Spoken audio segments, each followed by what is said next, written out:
जीवनमा एउटा घटना घटेको छ। यहाँ पर बाइबल में एक घटना को बताया गया है, यहाँ घटना घटा है। दुईटा व्यक्तिको विषयमा बताएको छ। यहाँ दो व्यक्ति के विषय में बताया गया है। एउटाको नाम चाहिँ धनी व्यक्ति छ, जसको नाउँ चाहिँ बताएको छैन। जो एक व्यक्ति धनवान व्यक्ति है, लेकिन उसका नाम नहीं बताया गया है उस धनवान व्यक्ति का। एउटा गरिब छ, जसको नाउँ चाहिँ लाजरस भनेर बाइबलले बताएको छ। और एक उसी में एक गरीब व्यक्ति है, उसका नाम कहा गया है कि लाजरस है। अनि समय आयो, यो दुईटै व्यक्ति मरेको छ। एक समय ऐसा आया, ये धनी व्यक्ति भी मर गया, बेनाम व्यक्ति, और ये गरीब जो है वो व्यक्ति जो लाजरस भी मर गया। अनि धनी व्यक्ति मरेर चाहिँ त्यहाँनिर पीडा, अग्नि, आगो, अथवा अर्को भाषामा भन्यो भने यो व्यक्ति चाहिँ नरकमा पुगेको छ। ये जो धनवान जो मरा, इसमें कहा गया कि वहाँ पीड़ा, कष्ट, संकष्ट, आग में चला गया। इसका कहने का दूसरे भाषा में कहें तो ये नरक में चला गया। अनि लाजरस चाहिँ अब्राहमको काखमा गयो भन्छ। अर्को भाषामा भने चाहिँ यो लाजरस चाहिँ स्वर्ग गएको छ। और यहाँ गरीब व्यक्ति जो लाजरस नाम था, वो उसके बारे में कहा गया है कि ये अब्राहम के गोद में गया। उसका दूसरा भाषा है कि वो स्वर्ग में चला गया। अब्राहमको काखमा जानु भनेको चाहिँ अर्थ चाहिँ के भने स्वर्गमा जानु भनेको। अब्राहम के गोद का मतलब है कि वो स्वर्ग में जाना। दुईजनै मरेको छ, परंतु यहाँ दोनों मर गया है। दुईटाकै शरीर चाहिँ शरीरमा दफनाएको छ या जलाएको छ, त्यो हामी जान्दैनौँ। यहाँ पर ये बाइबल नहीं क्लियर करती है कि उसको दफनाया गया या जलाया गया, लेकिन दोनों का मृत्यु हुआ है। उहाँको आत्मा चाहिँ एउटाको आत्मा चाहिँ लाजरसको आत्मा चाहिँ स्वर्ग गएको छ। यहाँ पर बताया गया है कि जो लाजरस नाम था वो व्यक्ति का जो आत्मा है स्वर्ग गया है, धनी व्यक्तिको आत्मा चाहिँ नरकमा गएको छ। परंतु यहाँ धनवान व्यक्ति का जो आत्मा है वो नरक में गया है। अनि मानिस चाहिँ मृत्यु भएर जाने जग्गा चाहिँ दुईटै मात्रै छ। क्योंकि मृत्यु के बाद मनुष्य का जाने का जो रास्ता है, दो ही रास्ता है, दुईटै मात्रै जग्गा छ। दो ही जगह है, एउटा स्वर्ग छ, एउटा नर्क छ। एक स्वर्ग है, एक नरक है। तर स्वर्ग जानुको निम्ति तपाईको बाटो चाहिँ स्वयं यीशु ख्रीष्ट हुनुहुन्छ। क्योंकि स्वर्ग में यदि आप प्रवेश करने चाहते हैं, जाने चाहते हैं, तो वो यीशु मसीह है वो मार्ग। अनि यीशुले बाइबलले भन्छ म नै बाटो र सत्य र मार्ग हुँ। क्योंकि बाइबल में लिखा है, यीशु ने स्वयं कहा है, मार्ग, सत्य, जीवन मैं हूँ। बाइबलमा यसो भनेन, यसोले म थुप्रै मार्गहरूमा एउटा मार्ग हो भनेन। यहाँ ये भी नहीं कहा कि देखो बहुत से रास्ता है, उसमें से मैं एक रास्ता हूँ, ये नहीं कहा यीशु ने। यीशुले एउटै कुरा दाबी गरेको छ, घोषणा गरेको छ, बाटो, सत्य र जीवन म नै हुँ। क्योंकि यीशु मसीह ने एक ही बातों को घोषणा किया है, एक ही बातों को जाहिर किया है, और वो क्लियर कर दिया है कि मार्ग, सत्य, जीवन मैं हूँ। अनि यीशुमा नभइकन तपाईले उद्धार पाउनु, वैकुण्ठ धाम जानु सक्दैन। क्योंकि यीशु बगैर कहा जाता है कि वैकुंठ जो धाम हम सोच रहे हैं कि जो अनंत जीवन जो वैकुंठ धाम जा रहे हैं, वहां पर यीशु बिना मार्ग नहीं है, बाइबल कहती है। बाइबलमा यसरी बताएको छ उपदेशक 12:7 मा, उपदेशक 12:7 में ऐसा कहा गया है, तब मिट्टी ज्यों की त्यों मिट्टी में मिल जाएगी, और आत्मा परमेश्वर के पास जिसने उसे दिया लौट जाएगी। यहाँ भन्दैछ माटो माटोमा मिलेर जान्छ। क्योंकि यहाँ कहा गया है कि मिट्टी मिट्टी में मिल जाएगी, तर आत्मा दिने चाहिँ परमात्माकोमा जानुपर्छ। क्योंकि यहाँ बोलता है कि जो आत्मा दिया गया है, जो परमात्मा दिया है, जो आत्मा परमात्मा दिया है, ये आत्मा परमात्मा ही के पास लौट के जाएगी। माटोको शरीर चाहिँ जलाउनुहोस् र गाड्नुहोस्, पूरा एउटै हो, माटो नै मिल्छ। ये जो मिट्टी के शरीर आप जलाइए या गाड़िए, ये मिट्टी का शरीर मिट्टी में मिल जाएगा, बाइबल कह रही है। तर तपाईँ र हामी भित्र एउटा अनन्त आत्मा छ जो मर्दैन। परंतु मनुष्य के अंदर में एक अनंत आत्मा है जो कभी भी उसका मौत नहीं होती। अनि अनन्त आत्मा बाइबलले मात्रै भन्दैन, अनन्त आत्मा छ भनेर अरू धर्म पुस्तकले अरू धर्म विद्वानले पनि भन्छ। क्योंकि सिर्फ बाइबल ही नहीं कहती है कि अनंत आत्मा है बोल के, परंतु और जो धार्मिक पुस्तक है और जो ग्रंथ है वो भी कहती है कि अनंत आत्मा होती है। तर यो अनन्त आत्मा चाहिँ परमात्माकोमा जानुपर्छ भनेर बाइबलले बताउँछ। क्योंकि यहाँ पर परंतु जाने का रास्ता एक ही बात बताता है कि बाइबल बताती है ये बात की जो आत्मा है जो परमात्मा के द्वारा मिला है, ये आत्मा सिर्फ परमात्मा के द्वारा पहुंचेगी। अनि यो आत्मा चाहिँ परमात्माकोमा जाने बाटो अब के हो त? परंतु ये जो आत्मा को रास्ता मिलने वाला जो मार्ग है, जो परमात्मा में जो वापस होना और वहाँ पहुंचना, कौन सा मार्ग है? आत्मा चाहिँ परमात्माकोमा जाने मार्ग चाहिँ यीशु ख्रीष्ट मात्र। क्योंकि आत्मा जो परमात्मा के पास लौटना है जहाँ से आया था वो मात्र यीशु मसीह बोल के कहा गया है। अनि जब यीशु ख्रीष्टलाई हामी विश्वास गर्छौं, वो जब जिस दिन हम यीशु मसीह को विश्वास करते हैं तब हाम्रो आत्मा चाहिँ परमात्माकोमा जाने बाटो पाएको तब छ। हम लोगों का जो आत्मा है वो परमात्मा के पास जाने वाला मार्ग जो बन जाता है। उदाहरणको लागि उदाहरण के लिए भाइ राहुल यहाँ सुनिल स्वर्गमा आइपुग्नु भयो। अब मान लीजिए जो भाई राहुल है वह सुनील सर के पहुंचे, उनलाई मार्ग याद थियो, उनको पता था कि यहाँ सुनील सर के पास जाना है, रास्ता पता था, उनलाई मार्ग याद थियो। उसको याद था कि रास्ता याद था उसको, अनि मार्ग याद भएको कारण उनी भट्केन, अनि ऊ हराएन। क्योंकि मार्ग याद होने के कारण उसको किसी को पूछने की जरूरत, भटकने की जरूरत नहीं पड़ा, अनि ऊ सिधै यहाँ आइपुग्यो। इसलिए वो चुपचाप से पहुंच गया। त्यस्तै प्रकारले जीवन हुँदैन, मार्ग तपाईलाई याद हुनुपर्छ। उसी प्रकार आप इसी जीवन काल में, इसी पृथ्वी में आपको जीवन रहते हुए ही मृत्यु से पहले ही आपको मार्ग पता होना चाहिए कि हमें कहाँ जाना है। मान्छेले भन्छ मरेपछि अब के हुने हो? कितने लोग कहते हैं कि मृत्यु के बाद क्या होना? मरेपछि अब स्वर्ग जान्छ कि या आत्मा पृथ्वीमा भट्किन्छ त्यसको फिक्र गर्छ। बहुत से लोग मृत्यु के बाद आत्मा जो स्वर्ग जाएगा कि या नरक जाएगा या पृथ्वी में भटकेगा, वो लोग चिंता करते हैं। या सायद कुनै धर्म कुरा गरेर त्यो आत्मालाई स्वर्ग लान सकिन्छ। या तो वो लोग कुछ धर्म कर्म करके वो शायद वो आत्मा स्वर्ग पहुंचे, तर बाइबलले यो कुरो भन्दैन। परंतु बाइबल इस बातों को जाहिर नहीं करती। बाइबलले भन्छ मानिसको जीवन सत्य हो, मृत्यु पनि सत्य हो। क्योंकि बाइबल कहती है कि मनुष्य का जीवन सत्य है तो मृत्यु भी सत्य है। अनि मृत्यु सत्य हो भने स्वर्ग र नरक पनि सत्य हो। क्योंकि मृत्यु सत्य है तो स्वर्ग और नरक भी सत्य है। अनि त्यो स्वर्ग जाने बाटो चाहिँ जिउँदो हुँदा नै तपाईले पक्रिनु पर्छ। क्योंकि स्वर्ग जाने वाला जो मार्ग है वो उसको आप जीवित रहते ही पहचान लेना होगा, उस मार्ग को पकड़ लेना होगा। अनि तब मात्र तपाईको आत्मा यो पृथ्वीमा भट्किने कुरा आउँदैन। उसके बाद ही आपका जो आत्मा है पृथ्वी में या नरक में भटकने के बात नहीं है। तपाईको आत्मालाई धर्मकाण्ड काण्ड गरेर स्वर्ग लानु पर्दैन। आपके आत्मा को नाना प्रकार के विधि विधान धर्म कांड करके स्वर्ग पहुंचाने की जरूरत नहीं है। अनि एउटा कुरो तपाईले मार्ग पाइसकेको हुन्छ। परंतु वहाँ पर एक जो है कि आपको मार्ग मिल चुका रहता है। त्यो मार्ग चाहिँ हो प्रभु येशू ख्रीष्ट वो हुनुहुन्छ। मार्ग है स्वयं यीशु मसीह है। अनि बाइबलले भन्छ बाइबल बताती है उहाँले हामीलाई अनुग्रह गर्नुभयो। उसने यीशु ने हम पर अनुग्रह किया। अनुग्रह भनेको चाहिँ कमाउनु नसक्ने प्यार। क्योंकि अनुग्रह का मतलब नालायक व्यक्ति पर लायक का प्रेम किया गया। अनुग्रहले चाहिँ हामीलाई सबैलाई बाइबलले धर्मी बनाइदिएको छ। क्योंकि अनुग्रह के द्वारा सब लोग धर्मी हो सकते हैं और धर्मी बना दिया गया है। बाइबलमा एफिसीको 2:8-9 भन्छ। बाइबल में एफिसियों के पुस्तक 8 और 9 में इस प्रकार से लिखा है, हामीले विश्वासद्वारा उद्धार पाएको छौँ। यहाँ पर लिखा है हमारा विश्वास के द्वारा हमारा उद्धार हुआ है। उहाँको अनुग्रहद्वारा, वो यीशु मसीह का अनुग्रह के द्वारा विश्वासद्वारा उद्धार पाएको छ। विश्वास के द्वारा उद्धार हुआ है, उहाँको अनुग्रहद्वारा। उसके अनुग्रह के द्वारा। अनुग्रह भनेको चाहिँ कमाउनु नसक्ने प्यार। क्योंकि अनुग्रह का मतलब है कि जो हम कमाई करके उसको कमा नहीं सकते वही प्रेम।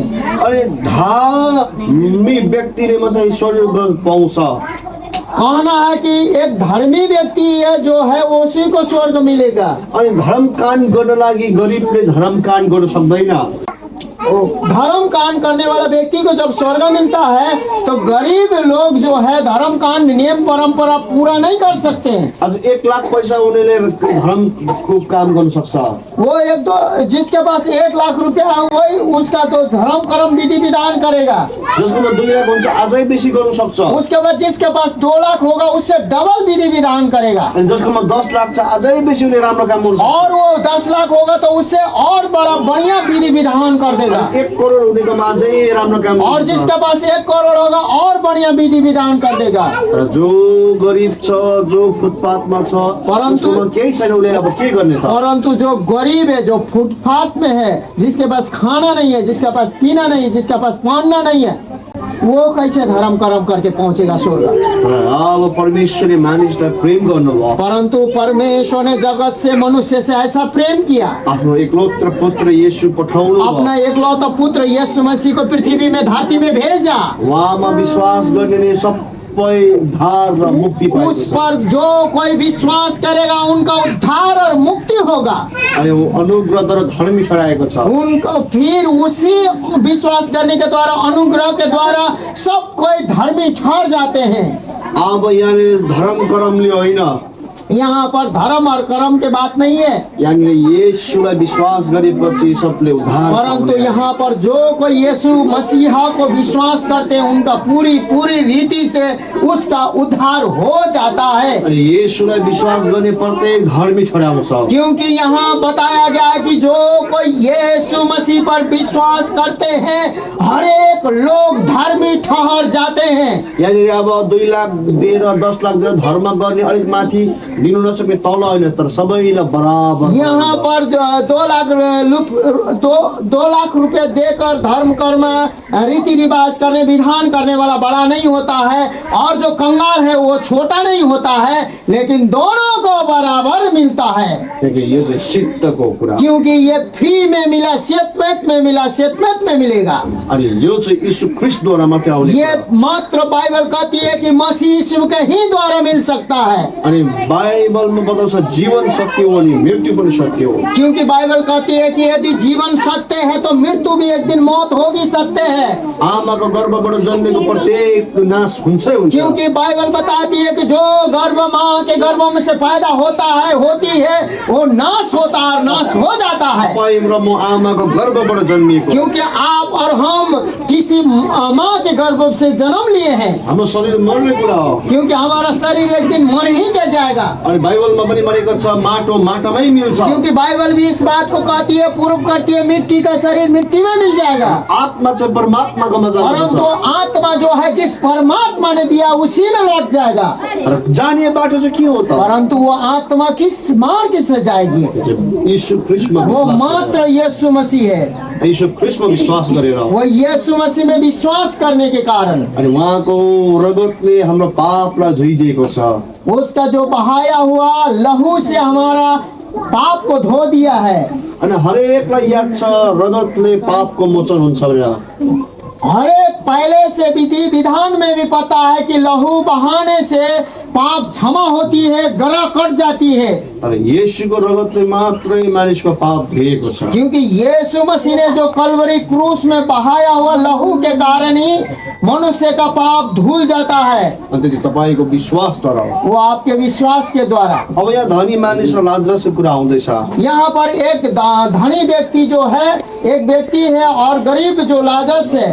अब यो धनी मानिस जब नरकमा पुगेको छ, ये जो धनवान व्यक्ति है जो नरक में पहुंच गया, उसले अब्राहमलाई बिन्ती गरेको छ उसके बाद अब्राहम को जो विनती करता है कि मेरो दाजुहरूले भाइहरूले पनि दुःख नपाओस्, यहाँ नआओस्, लाजरसलाई पठाइदिनु भनेको छ। क्योंकि ये मेरा पृथ्वी में 5 भाई है, उनको भी दुख और तकलीफ नरक में आना न पड़े बोल के अब्राहम से वो विनती करता है। अब्राहमले भन्छ यो पुस्तकको व्यवस्थाको कुरालाई विश्वास गरेन भने यहाँबाट अरू कसैले रोक्न सक्दैन। क्योंकि अब्राहम कहता है कि व्यवस्था का पुस्तक पर जो परमेश्वर की किताब है उसमें लिखे हुए बातों को जो विश्वास नहीं करते हैं हैं उनको यहाँ कोई जगह नहीं है। अनि व्यवस्थाको पुस्तकमा चाहिँ यो हातमा भएको बाइबल हो। क्योंकि व्यवस्था का पुस्तक कहने का मतलब है कि आपके पास जो विश्वासी लोग हैं, जो आप लोग बाइबल रखे हैं, वही व्यवस्था की पुस्तक है। अनि यही बाइबलबाट विश्वास नगर्न पनि आज हामी तपाईँलाई भन्न चाहन्छौँ। आज यही बाइबल से जो विश्वास नहीं करते हैं, आपको भी एक नया मैसेज, आपको एक सुसमाचार सुनाया जाता है। यूहन्ना 3:16 ने भन्छ, यूहन्ना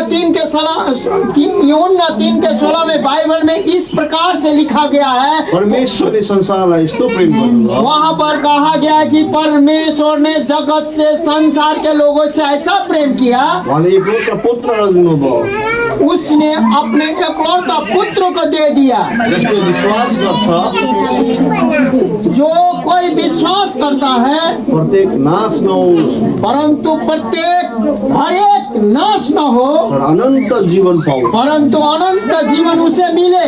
तपाईँलाई परमेश्वरले प्रेम गरेको कारणले, आपको परमेश्वर जब प्रेम करता है, इस कारण से मनुष्य र परमेश्वरले प्रेम गरेको कारणले मनुष्य को परमेश्वर प्रेम करता है, इसलिए आफ्नो पुत्रलाई दिनुभएको छ।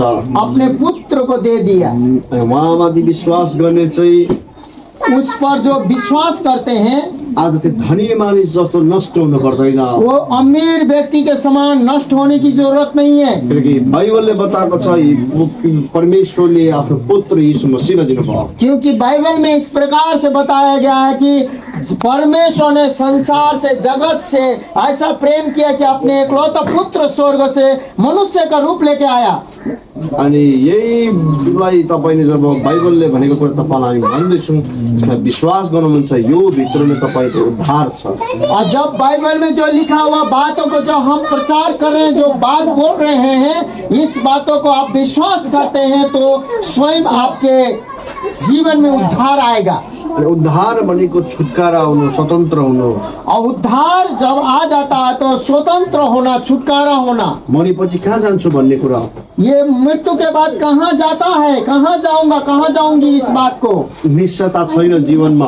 और बहुत व्यक्ति को निश्चयता नहीं है हम कहाँ जाते हैं। मनमा शान्ति छैन, मन में शांति नहीं है, किन आएको, मैं क्यों यहाँ धरती पर हूँ, अनि अब भन्छ म मरेपछि कहाँ जान्छु, अब मेरा मृत्यु होने के बाद मैं कहाँ जाऊंगा, कहाँ जाऊंगी, निश्चयता छैन। कोई भी निश्चयता नहीं है। र बाइबलमा जब यीशु मसीहलाई हामी विश्वास गर्छौँ, परंतु बाइबल में जब हम मसीह यीशु को विश्वास करते हैं, उद्धार पाएको व्यक्तिमा यो निश्चयता छ ये जो उद्धार पाते हैं उसमें पूरी निश्चयता है। कि म किन आएको, मैं यहाँ क्यों हूँ, र म मृत्युको पछाडि मेरो जीवन कहाँ हुनेछ। मेरा मृत्यु के बाद मेरा क्या होने वाला है। किनकि उनले यीशु ख्रीष्टलाई जिउँदो हुँदा नै आज मुक्तिदाता र क्यों? बाटो भनेर ग्रहण गरेको छ। क्योंकि उसने यीशु मसीह को जीवित रहते ही जीवित मुक्तिदाता और मेरा मार्ग है बोल के उसने ग्रहण किया। इसलिए अनि यूहन्ना 3:16 भन्छ परमेश्वरले संसारलाई यस्तो प्रेम गर्नुभयो। यूहन्ना 3:16 में इस प्रकार से कहता है कि परमेश्वर ने संसार से ऐसा प्रेम किया, अनि एकमात्र पुत्रलाई दिनुभयो, उसने एकलौता पुत्र को दे दिया। जतिले विश्वास गर्छ जो कोई विश्वास करेगा प्रत्येक नाश नहोस्, परंतु प्रत्येक नाश न हो, अनन्त जीवन पाओस्। अनंत जीवन उसका है। अनि अनन्त जीवन चाहिँ मरेपछि तपाईँको आत्मा पार लाउने कुरो होइन। परंतु अनंत जीवन यह ऐसा है, आप मृत्यु के बाद आपको जीवन पार नहीं लगा सकते, तर जिउँदो हुँदा नै तपाईँले त्यो अनन्त जीवनलाई चाहिँ पक्रिनुपर्छ। क्योंकि आप जीवित रहते ही उस अनंत जीवन को आपको पहचानना होगा, जानना होगा और उसको पकड़ना होगा और उसको चुन लेना होगा। बाइबलमा यसरी भनेको छ मानिसको जीवन के हो। यहाँ बाइबल में इस प्रकार से कहा गया कि मनुष्य का जीवन क्या है, यो पानीको भाप जस्तो हो, वो पानी के भाप के समान है। केही समय देखा पर्छ उडिहाल्छ। कुछ समय तो दिखाई देगा, उसके बाद गायब। याकुब 4:14 ने भन्छ, याकूब 4:14 में बाइबल में इस प्रकार से लिखा है। भन्नुको अर्थ चाहिँ मानिसको जीवनको ग्यारेन्टी छैन। क्योंकि कहने का मतलब है कि हमारा बाइबल साफ साफ कह रही है कि कोई भी मनुष्य का कोई गारंटी नहीं है। मैले तपाईँलाई भन्नु सक्छु तपाईँ कति वर्ष बाँच्छ। कह नहीं सकते हैं कि आप कितना साल जिएंगे। तपाईँले मलाई भन्नु सक्नुहुन्छ तपाईँले कति वर्ष बाँच्छ। आप हमें नहीं कह सकते हैं कि मैं कितना साल जीऊंगा। अहिले के हुनसक्छ, भरे के हुनसक्छ। आप ये नहीं कह सकते कि कल क्या होगा, सांस को क्या होगा। मानिसको जीवनको कुनै ग्यारेन्टी छैन। मनुष्य का जीवन का कोई गारंटी नहीं है। अहिले के हुन्छ, भरे के हुनसक्छ। अभी क्या होगा, शाम को क्या होगा, पता नहीं। बुढो छ बाँच्दैन भन्ने कुरो होइन, जवान छ बाँच्छ भन्नु सक्दैन। अब यह ऐसा बात भी नहीं होता है ये बूढ़ा है नहीं बचेगा और ये जवान है ये लंबा बचेगा, ये भी नहीं हो सकता। मान्छेको जीवनको कुनै ग्यारेन्टी छैन। क्योंकि मनुष्य का जीवन का कोई गारंटी नहीं है। मानिसको जीवन जे पनि हुन सक्छ। मनुष्य का जीवन कब कुछ भी हो सकता है। तर यो जीवन हुँदा नै, हामी बाँच्दाखेरि नै हामीले जब विश्वास गर्छौँ, परंतु जब हमारे जीवन रहते ही, हम जीवित रहते ही, बचते ही हम इस बात को जब विश्वास करते हैं, अब हामी उद्धार पाउँछौँ। तब आपका उद्धार होगा। त्यो डरबाट मेरो आत्मा कहाँ जान्छ भनेर। वो जो आत्मा हमारा कहाँ जाता है, वो डर से हम मुक्त हो जाएंगे, हमारा उद्धार हो जाता है वो डर से। बाइबलमा भजन सङ्ग्रह भन्ने एउटा पुस्तक छ। बाइबल में भजन संगीता करके एक पुस्तक है, उसको 90:12 ले भन्छ, उसमें 90 के 12 में इस प्रकार लिखा है, हे परम प्रभु मलाई मेरो दिन गर्न सिकाउनु। हे परम प्रभु मुझे मेरा दिन गिनने के लिए सिखाओ। जसले आफ्नो दिन गर्न सिक्छ अनि उसले व्यर्थको कुरामा आफ्नो जीवनलाई फ्याल्दैन। क्योंकि जो अपने दिन को गिनने जानता है वो व्यर्थ बातों में, व्यर्थ कामों में अपना जीवन को और अपने दिन को नहीं फेंकेगा। अनि हाम्रो जीवनको पनि ग्यारेन्टी छैन। उसी प्रकार मेरा और आपका जीवन का भी कोई गारंटी नहीं है। व्यर्थको कुरामा नगएर हामीले जब येशूलाई विश्वास गर्छौँ, जब हम लोग व्यर्थ के बातों में न लगकर हम लोग यीशु मसीह को विश्वास करते हैं, तब हाम्रो लागि, तपाईँ हाम्रो लागि जीवन तब छ, आप और मेरे लिए असल जीवन है। उद्धार छ, उसमें उद्धार है, मुक्ति छ, उसमें मुक्ति है, क्षमा छ। उसमें क्षमा है अनि तपाईँलाई उहाँको अनुग्रहको शक्तिले तपाईँको आत्मा बाँच्छ। और उन यीशु मसीह के अनुग्रह के शक्ति से आपका आत्मा भी बचेगा, मृत्युबाट, मृत्यु से, नरकबाट, नरक से। कहाँ जाने भने डरबाट तपाईँ स्वतन्त्र हुनुहुन्छ। आप कहाँ जाएंगे, उस डर से आप स्वतंत्र हो जाएंगे। म तपाईँलाई अर्को अन्तिममा एउटा कुरा भन्न चाहन्छु। और अंतिम में एक बात को और कहना चाहूंगा, यीशु क्रिस्चियन धर्म बनाउन आएको होइन। यीशु मसीह कृष्ण धर्म बनाने के लिए नहीं आया है। क्रिस्चियन बनाउनु मान्छेलाई आएको होइन। वो क्रिश्चियन बनाने के लिए, मनुष्य को क्रिश्चियन बनाने के लिए यीशु मसीह नहीं आया है। म तपाईँलाई एउटा कुरा भन्न चाहन्छु। परंतु एक बात को मैं आपसे कहना चाहता हूँ, क्रिस्चियन भित्र समस्या ही समस्या छ। मसीह लोगों के अंदर भी समस्या ही समस्या है। क्रिस्चियन पनि लडाई झगडामा छ। मसीह लोग भी लड़ाई झगड़ा में है। क्रिस्चियनको पनि दुःख र कष्टै मात्रै छ। मसीह लोगों का भी दुख और कष्ट में फंसे हुए हैं। तर ख्रिस्ट यीशुमा मात्रै समस्याको समाधान छ। क्योंकि वो क्रिश्चियन में नहीं, ख्रिस्ट यीशु मसीह में जब आप विश्वास करते हैं, उस समस्या का समाधान वो करता है। तपाईँले आफ्नो गाउँको क्रिस्चियन नहेर्नुहोस्। अपने गांव में इधर उधर जो मसीह बने उसको आप मत देखिए, ऊ भित्र पनि समस्या छ। क्योंकि उसके अंदर भी बहुत भारी समस्या में पड़ा हुआ है। तर यीशु मसीहमा मात्रै समस्याको समाधान छ। परंतु आप यीशु मसीह में जब उसको देखते हैं, उसको निहारते हैं, उसको करीबी से जानते हैं, उसी में आप सारे समस्या का समाधान आपको मिलता है। यस कारणले क्रिस्चियन धर्ममा समस्या छ। हाँ, आप क्रिश्चियन धर्म में समस्या है, ख्रिस्ट यीशुमा चाहिँ समस्या। परंतु यीशु मसीह में कोई समस्या नहीं है। भन्ने एउटा देश छ। जापान जो है एक देश है। अनि जापान चाहिँ कस्तो देश हो? यो चाहिँ टापु हो। ये जापान एक टापू है। यो चारैपट्टि समुद्रले घेरेको छ।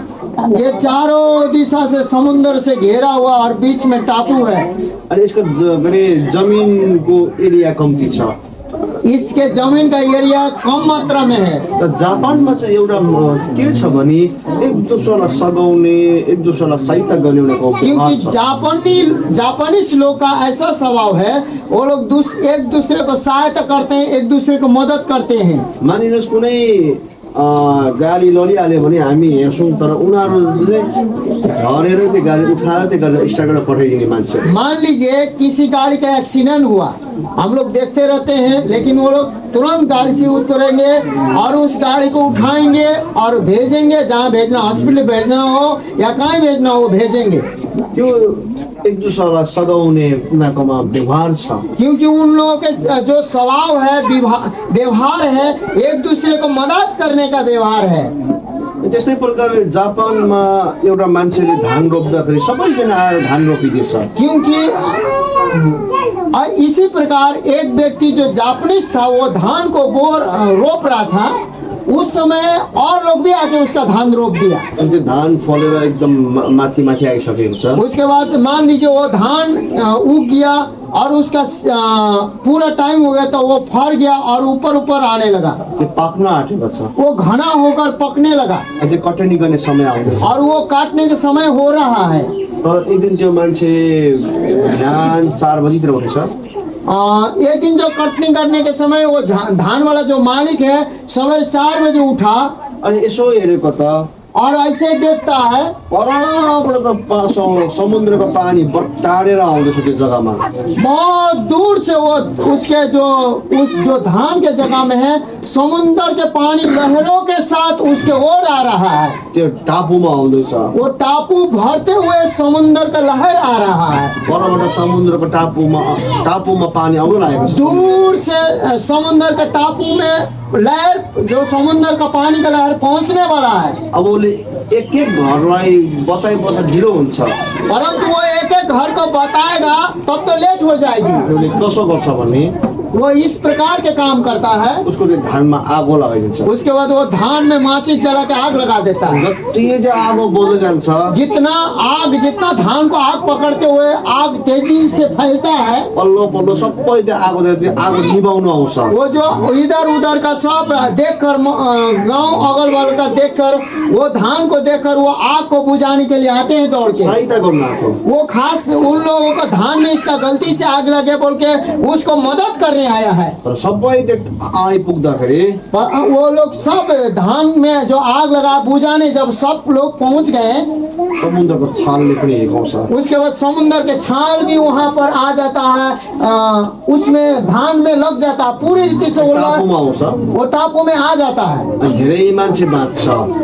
परंतु वो लहर से बहुत लोग बच जाते हैं। किनकि एउटा मान्छेले आफ्नो धान जलाइदिएको छ। क्योंकि इसलिए बचा कि एक व्यक्ति ने उसने अपने धान को पूरी रीति से जला दिया। परमेश्वर पिताले पनि आफ्नो पुत्र पठाउनु भयो। उसी प्रकार परमेश्वर पिता ने भी अपने पुत्र को यहाँ भेजा।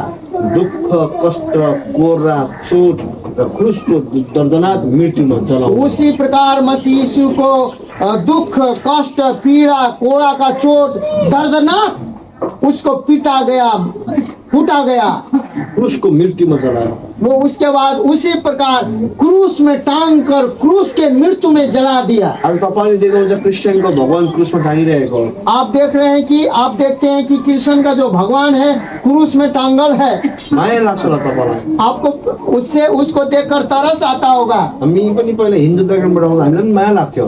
हम लोग भी पहले हिंदू थे, हिंदुत्व में थे, तब देखते थे क्रूस को, बेचारा यीशु मसीह ओहो करके प्यार आता था उसमें। त्यति मात्रै बुझेको। वो तो नहीं समझते थे, उसके अलावा कुछ नहीं। किनकि हाम्रो देवी देवताको जो अस्त्र शस्त्र सबै थियो। क्योंकि मेरा जो देवी देवता का है सारा हथियार अस्त्र शस्त्र सब था। तर यीशु क्रिस्ट क्रूसमा मात्रै टाँगेको। परंतु वो एकदम क्रूस में टांगा हुआ है। तर बादमा मैले बुझे, जब बाद में हमें पता चला त्यो दर्दनाक मृत्युमा उहाँ जल्नु भयो। क्योंकि वो दर्दनाक जो मृत्यु में इस प्रकार जला, मलाई बचाउनको निम्ति, वो मुझे बचाने के लिए, मुझे उद्धार देने के लिए, मेरो पापलाई क्षमा गर्न, मेरे पाप को क्षमा करने के लिए। तपाईँ र हाम्रो निम्ति पनि येशू जल्नु भएको। उसी प्रकार यीशु मसीह आपके लिए और मेरे लिए क्रूस में जला है। तपाईलाई मुक्ति दिनको निम्ति, आप और हमको मुक्ति देने के लिए, छुटकारा गर्नको निम्ति, छुटकारा देने के लिए। निर्णय चाहिँ हाम्रो, परंतु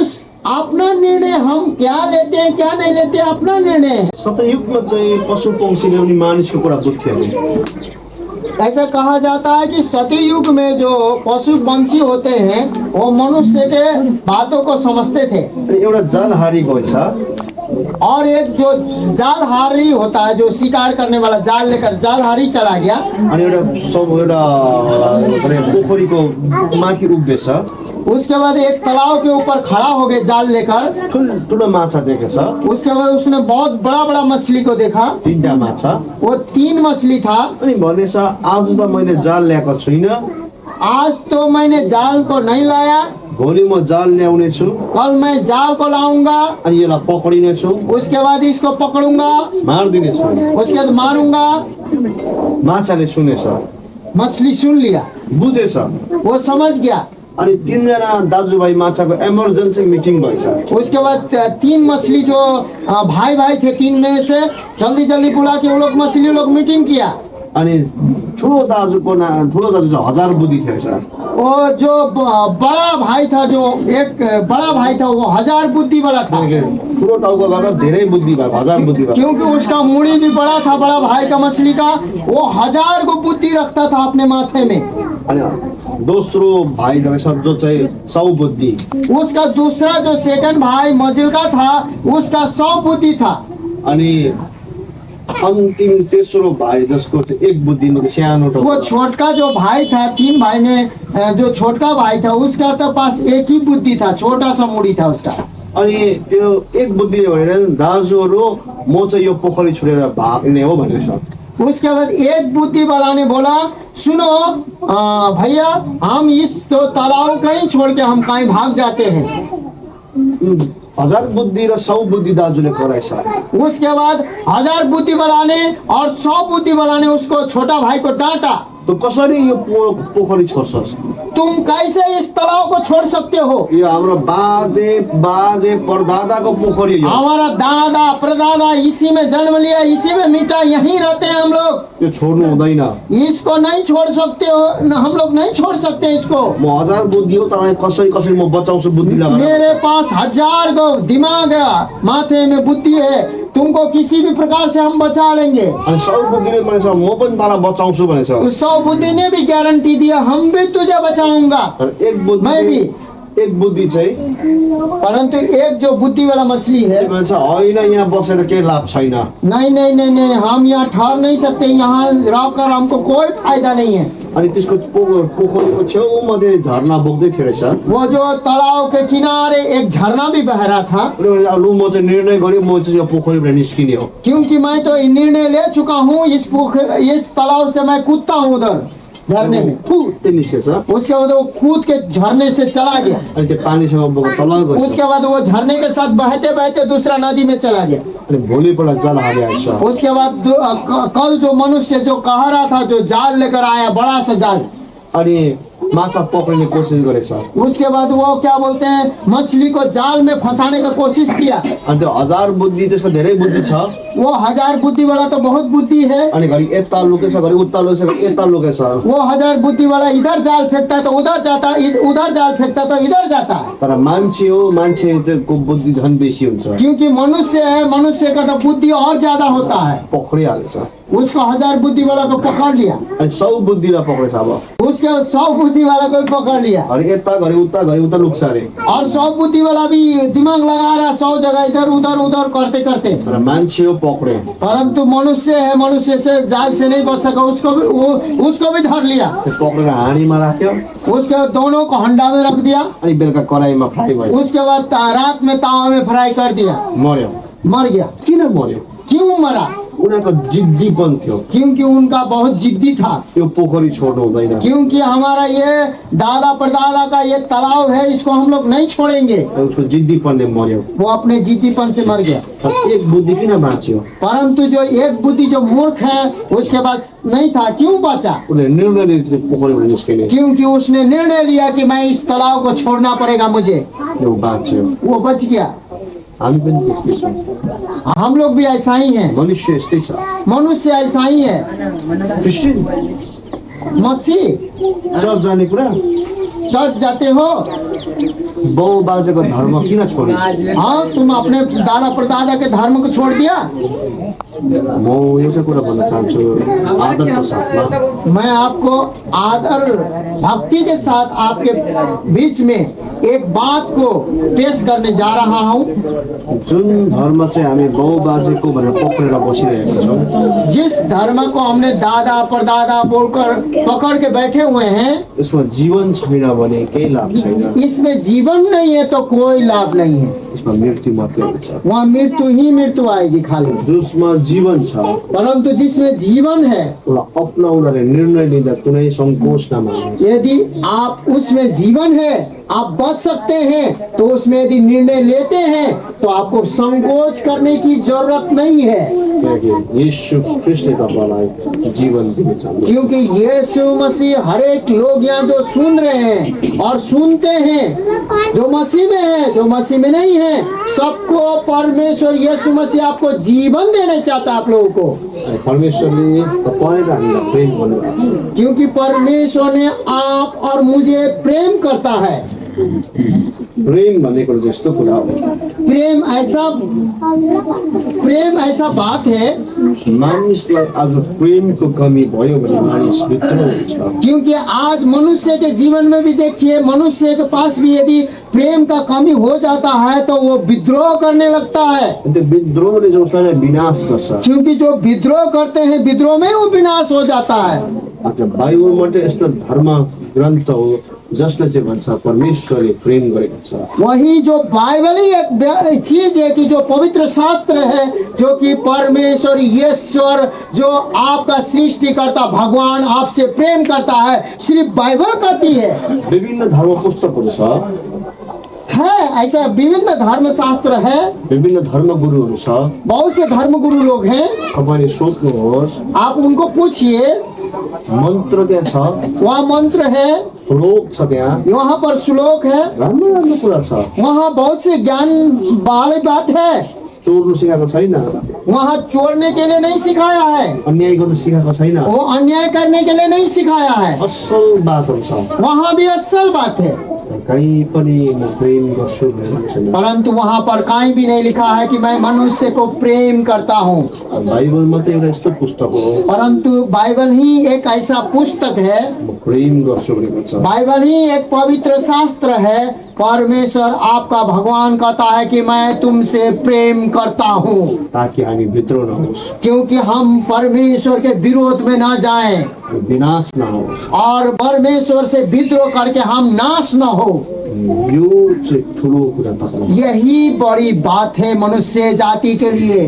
अनि प्रेम बिनाको संतान चाहिँ विद्रोह हुन्छ। क्योंकि प्रेम विहीन जो संतान है वो विद्रोह करने वाला, विनाश होने वाला होता है। तपाईँहरू आमाहरू हुनुहुन्छ, यहाँनिर आप लोग माँ हैं, बाबुहरू हुनुहुन्छ, एकजना पिताजी हैं। तपाईँहरूको छोराछोरीलाई प्रेम नगर्नुहोस्, तपाईँको नानी विद्रोह हुन्छ। क्योंकि आप अपने बेटा बेटी को प्रेम मत कीजिए, आपका बेटा बेटी आपसे विरोध करने लगेगा। तपाईँको छोराछोरीलाई प्रेम नगरेर तपाईँले उसलाई श्लोक मात्रै भन्नुभयो, मन्त्र मात्रै सिकाउनु भन्नु, उसको लागि त्यो काम लाग्दैन। यदि आप अपने माँ बाप होने के कारण आप अपने बाल बच्चों को प्रेम नहीं करते हैं, उसको दिन रात श्लोक सिखाते हैं, मंत्र सिखाते हैं, वो कोई भी काम नहीं लगेगा। क्योंकि मन्त्र र श्लोक भन्दा ठुलो प्रेम हो। क्योंकि मंत्र और श्लोक से बड़ा जो है प्रेम है। बाइबलमा कहीँ नै मन्त्र छैन, बाइबल में कहीं भी ऐसा मंत्र नहीं लिखा है, बाइबलमा एउटा कुरो चाहिँ छ, परंतु बाइबल इस बातों को जाहिर करती है। एक बात है, उहाँले पापीलाई प्रेम गर्नुहुन्छ। वो जो परमेश्वर हमारा भगवान है वो पापियों से प्रेम करता है। हामी सबै पापी नै छौँ। बाइबल बताती है कि हम लोग सब पापी हैं, उहाँको प्रेमले हामी परिवर्तन भएको छौँ। परंतु उसके प्रेम के द्वारा हमें पाप क्षमा मोक्ष और परिवर्तन किया जाता है।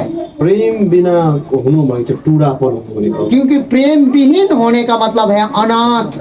आज तपाईँले हेर्नुहोस्, टुडाहरूको जिन्दगी सबैले हेप्छ, समाजले हेप्छ, आफ्नो मान्छेले हेप्छ, उसको जीवन नाश भइरहेछ। आप आज देखिए, अनाथ कोई पड़ा है तो समाज में घृणित है, रास्ते में चलने वाले उसको क्या बोलते हैं, घृणित है, कोई भी उसको प्रेम नहीं करता। आफ्नै मान्छेले उसलाई अन्याय गर्छ।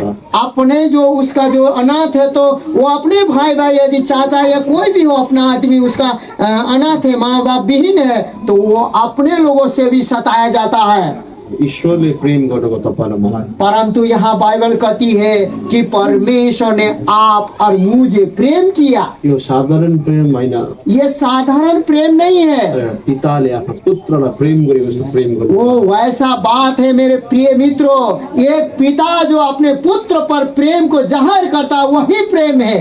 अन्तमा बाइबलको एउटा खण्ड हामी पढ्नेछौँ। परंतु अंतिम में हम लोग बाइबल में से एक वर्ष को निकाल के पढ़ेंगे। व्यवस्था 1:31 जसरी आफ्नो बाबुले आफ्नो छोरालाई बोकेर हिँड्छ, परमेश्वरले पनि हामीलाई बाटोमा बोके। यहाँ पर ऐसा बात कर रहा है कि मेरे प्रिय मित्रों, जिस प्रकार पिता अपने पुत्र को उठाए चलता है, उसी प्रकार परमेश्वर जो ईश्वर है हमें लिए चलता है। अन्तमा म तपाईँ एउटा खुसीको कुरा पनि भन्न चाहन्छु, विश्वास गर्नुहोस् न भन्नुहोस्। अंतिम में आपको एक खुशखबरी मैं सुनाने चाहता हूँ, आप विश्वास करें या न करें। क्रिस्चियन भन्नुको अर्थ मसीह कहने का अर्थ है अर्काको धर्मलाई विरोध गर्ने होइन। कि हम लोग दूसरे के धर्म को विरोध करने के लिए नहीं आए हैं। तपाईँले धेरै क्रिस्चियन देख्नुहुन्छ धर्मलाई विरोध गरेको, बहुत से लोगों को देखते होंगे कि आपके धर्म को विरोध किया जाता है, तर हामी धर्मलाई विरोध गर्न आएको होइन। क्योंकि हम लोग धर्म को विरोध करने के लिए नहीं आए। हरेक धर्मले राम्रो कुरा सिकाएको छ। सभी धर्म शास्त्र बढ़िया बातों को सिखा रहा है। सबै धर्मले श्लोक र मन्त्रहरू जीवनमा राम्रो काम गरोस् भनेको छ। हर एक धर्म शास्त्र में श्लोक और मंत्र में कहा गया है कि जीवन में अच्छाई हो।